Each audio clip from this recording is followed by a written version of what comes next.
ഇപ്പോൾ എല്ലാ ചാനലുകളിലും ചർച്ച നടക്കുന്ന ഒരു പ്രശ്നം. യഥാർത്ഥത്തിൽ ഞാൻ അതിൽ ഇടപെട്ടത് ഇസ്ലാം മതത്തിൽ കർമ്മശാസ്ത്രം ഉണ്ട്. ആ കർമ്മശാസ്ത്രത്തിന്റെ 4ാമത്തെ ഭാഗമാണ് ക്രിമിനൽ സംബന്ധമായ നിയമങ്ങൾ പഠിക്കുന്ന ജിനായാത്ത് എന്ന് പറയുന്നത്. ഞങ്ങളുടെ പള്ളിതരത്തിലും കിതാബ് പോകുന്ന കുട്ടികളൊക്കെ അത് പഠിച്ചുകൊണ്ടിരിക്കുന്നു. ഇബാദാത്ത്, മുനാക്കഹാത്ത് തുടങ്ങി പല ഇനങ്ങളും കർമ്മശാസ്ത്രങ്ങളിൽ പഠിക്കുമ്പോൾ തന്നെ ജിനായാത്ത് എന്ന് പറഞ്ഞാൽ ക്രിമിനൽ സംബന്ധമായ നിയമം.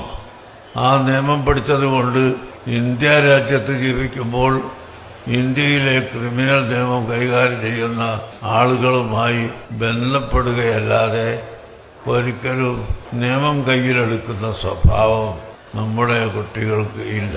അതുപോലെ ഇപ്പോൾ യമനിൽ ഒരു പെൺകുട്ടിയെ തൂക്കിക്കൊല്ലാൻ തീരുമാനിച്ചപ്പോൾ നമുക്ക് ഒന്നും ചെയ്യാൻ സാധിക്കുകയില്ലെങ്കിലും അവിടുത്തെ പണ്ഡിതന്മാരുമായി ബന്ധപ്പെട്ട് ഇസ്ലാമിൽ കൊല്ലുന്നതിന് പകരം ദിയത്ത്, കവത് എന്നൊക്കെ അറബിയിൽ പറയുന്ന ചില പ്രായശ്ചിത്തം ഉണ്ട്.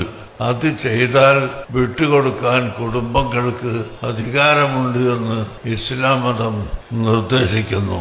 ഈ കാര്യം ഞങ്ങൾ അവിടെയുള്ള ആളുകളെ ബന്ധപ്പെട്ട് ജഡ്ജിമാരോടും കുടുംബങ്ങളോടും സംസാരിക്കുകയും അതിന്റെ ചർച്ച ഇപ്പോഴും അവിടെ നടന്നുകൊണ്ടിരിക്കുകയുമാണ്. കുടുംബക്കാർ മുഴുവനും സമ്മതിക്കാതെ വിട്ടുകൊടുക്കാൻ കോടതിക്ക് അധികാരമില്ല.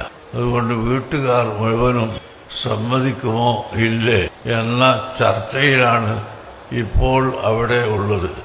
ഏതായാലും നമ്മുടെ വാക്കുകൊണ്ട് അങ്ങനെ ഇസ്ലാം മതത്തിൽ സൗകര്യങ്ങളുണ്ട് എന്നും ഇസ്ലാം മതം ഒരു വർഗീയവാദത്തിൻ്റെയോ വർഗീയ പ്രസ്ഥാനത്തിൻ്റെയോ മതമല്ല എന്നും ലോകത്തിന് പഠിപ്പിച്ചു കൊടുക്കലും ജനങ്ങൾക്ക് നന്മ ചെയ്യാൻ ശ്രമിക്കലും ഞങ്ങളുടെ കർത്തവ്യമാണ് എന്ന നിലക്കാണ് ഞാൻ വിഷയത്തിൽ ഇടപെട്ടിട്ടുള്ളത്.